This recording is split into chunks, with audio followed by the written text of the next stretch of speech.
Sejak dahulu, hutan Indonesia dikenal sebagai salah satu yang paling kaya dan subur di dunia. Dari ujung barat Sumatera hingga timur Papua, hutan tropis Indonesia menyimpan beragam kekayaan alam yang luar biasa.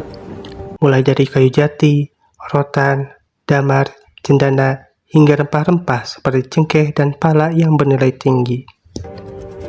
Keindahan dan kesuburan hutan Indonesia membuat banyak bangsa di dunia tertarik mengenal negeri ini.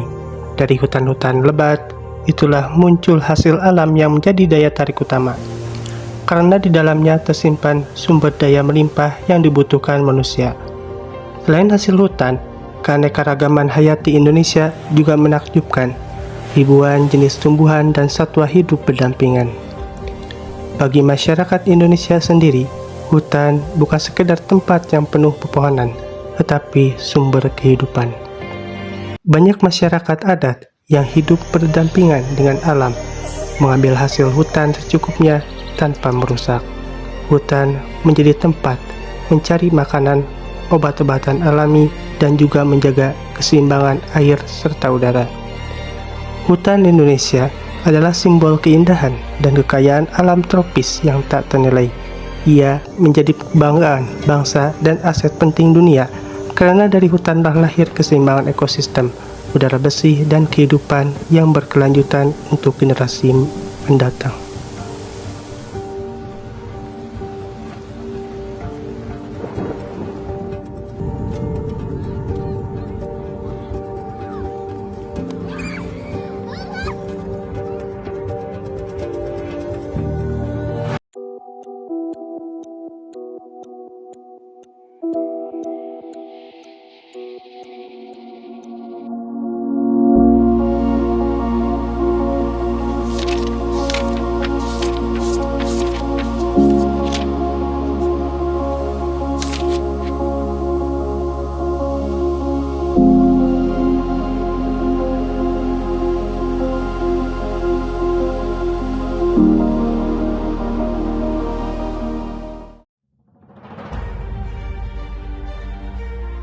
Pada masa Hindia Belanda, hutan dijadikan salah satu fondasi ekonomi kolonial.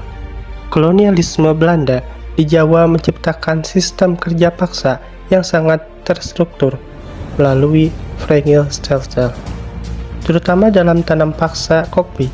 Dalam sistem ini, rakyat dipaksa menanam di lahan-lahan pegunungan yang sebagian besar merupakan kawasan hutan. Akibatnya, terjadi pembukaan hutan secara besar-besaran.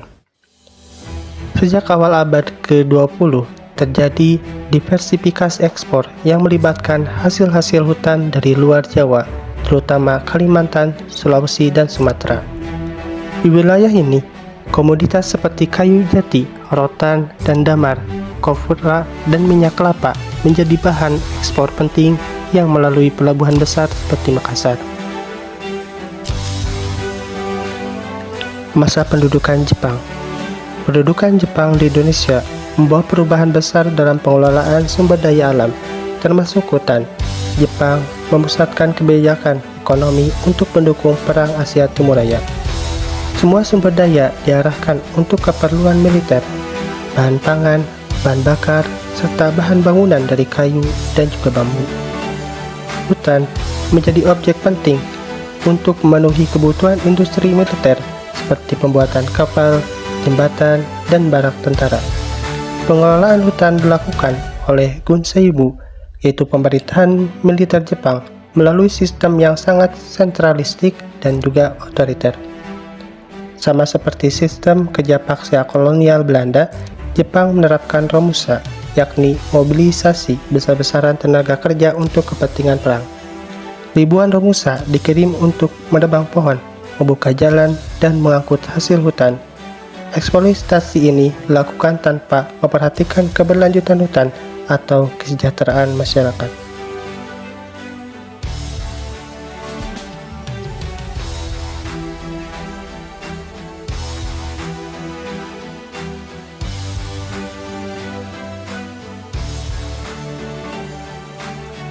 Pasca kemerdekaan, Indonesia mewarisi sistem pengolahan hutan yang eksploitatif dari masa kolonial.